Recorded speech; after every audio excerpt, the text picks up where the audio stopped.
விதைகள் இயக்கம் இது மண்ணிற்கு மக்களுக்குமான விதைகளின் குரல். பாஜகவை சார்ந்த நயினார் நாகேந்திரன் அவர்கள் இன்றைக்கு பத்திரிகையாளர் சந்திப்பில் சொல்லியிருக்கிறாரு, நாங்க ஏங்க அதிமுகவை இடி ரைடின் மூலமாக வருமான வரித்துறை சோதனையின் மூலமாக அவரை மிரட்டி கூட்டணிக்கு வரவழைக்க வேண்டிய தேவை என்னங்க எங்களுக்கு இருக்கு? நாங்க போய் பேசினாலே எடப்பாடி பழனிசாமி எங்க கூட கூட்டணிக்கு வந்துருவாரு அப்படின்ற மாதிரி எடப்பாடி பழனிசாமி என்னவோ பாஜக கூட்டணிக்காக காத்துக்கிட்டு இருக்கிற மாதிரியும் இவங்க தான் கூட்டணி வேணான்ற மாதிரி நாங்க போய் பேசினாலே எங்க கூட கூட்டணிக்கு வந்துருவாருன்ற மாதிரியும் இந்த நயினார் நாகேந்திரன் அவர்கள் இன்றைக்கு பேசி இருக்கிறார். நயினார் நாகேந்திரனுக்கு மட்டும் கிடையாது, பாஜக தலைவர் அண்ணாமலைக்கும் பாஜகவினுடைய தலைவர்கள் அத்தனை பேருக்கும் ஒரு பெரிய கும்பிடா போடுறோம். தயவு செஞ்சு அதிமுக பக்கம் வந்துடாதீங்க. இன்னைக்குதான் அதிமுக மிக தெளிவாக தன்னுடைய எதிரியார் தன்னுடைய தலைமையார் அப்படின்னு சொல்லிட்டு முடிவெடுத்து மிக தெளிவாக காய் நகர்த்தலோடு தேர்தலை நோக்கி வெற்றி இலக்கை நோக்கி தமிழகத்தினுடைய அரியணை நோக்கி பயணிச்சுக்கிட்டு இருக்காங்க. வழக்கம் போல உள்ள புகுந்து கொட்டையை குழப்பி தயவு செஞ்சு சின்ன பண்ணமா ஆகிடாதீங்க. உங்க கூட்டணியும் தேவையில்ல, உங்க அவகாசமும் தேவையில்ல, நீ எங்கேயாவது போ. நீ தான் இந்தியா முழுவதும் 20 மாநிலங்களுக்கு மேல ஆட்சியில் இருக்கிறியே, இந்தியாவையே கட்டி ஆள்றையே, அப்புறம் எதுக்கியா அதிமுக கூட்டணிக்கு வந்து தொங்கிக்கிட்டு இருக்க? அதிமுக கிட்ட வந்து கூட்டணிக்கு வாங்கன்னு கெஞ்சிக்கிட்டு இருக்கீங்க. கூட்டணி வாங்கன்னு சொல்லி எதுக்குங்க இடி ரைடின் மூலமாக நெருக்கடி கொடுக்குறீங்க? கையெடுத்து கும்பிடுறோம். தயவு செஞ்சு அதிமுக பக்கம் வராதீங்க. அதுதான் அனைத்து அதிமுக தொண்டர்களுடைய விருப்பமும் கூட. உங்களாலதான் அதிமுக தோல்விகளை சந்தித்தது.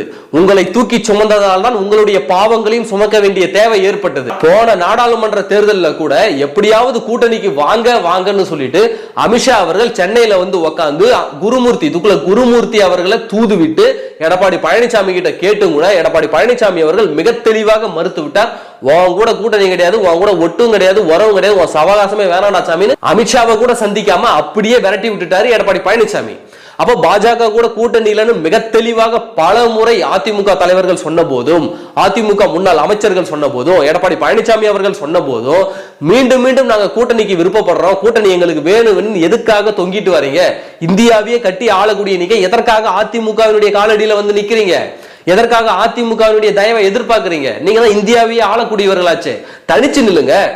தயவு செஞ்சு அதிமுக பக்கம் வந்துடாதீங்க. மிக தெளிவாக எடப்பாடி பழனிசாமியார் இருக்கிறார். நாடாளுமன்ற தேர்தலையும் உங்க கூட கூட்டணி வைக்கல, அதன் பிறகு நடைபெற்ற இடைத்தேர்தலையும் உங்க கூட கூட்டணி வைக்காம தனித்து நின்று அதிமுக களமாடுகிறது. அம்மையார் ஜெயலலிதா அவர்கள் இருந்த வரைக்கும் கூட பாஜகவுடன் ஒட்டும் இல்லை உறவும் இல்லை என்று அறிவித்தார்கள். அதிமுகவில் ஏற்பட்ட ஒரு குழப்பமான நிலையில உள்ள புகுந்தீங்க, முழுவதும் சிதைக்க பார்த்தீங்க. எடப்பாடி பழனிசாமி அந்த சதியிலிருந்து நீங்க பாஜகவினர் ஓபிஎஸ் சேர்த்துக்கிட்டு, சசிகலாவை சேர்த்துக்கிட்டு, டிடிவி தினகரன் சேர்த்துக்கிட்டு போட்ட சதியிலிருந்து அதிமுகவை இவர்களை வச்சுக்கிட்டு எப்படியாவது அதிமுகவை அழிச்சிடலாம் அப்படின்னு சொல்லிட்டு நீங்க போட்ட சதியிலிருந்து அதிமுகவை மீட்டெடுத்தவர் எடப்பாடி பழனிசாமி. அதை மீட்டெடுத்து சரியான பாதையில கொண்டு போறாரு.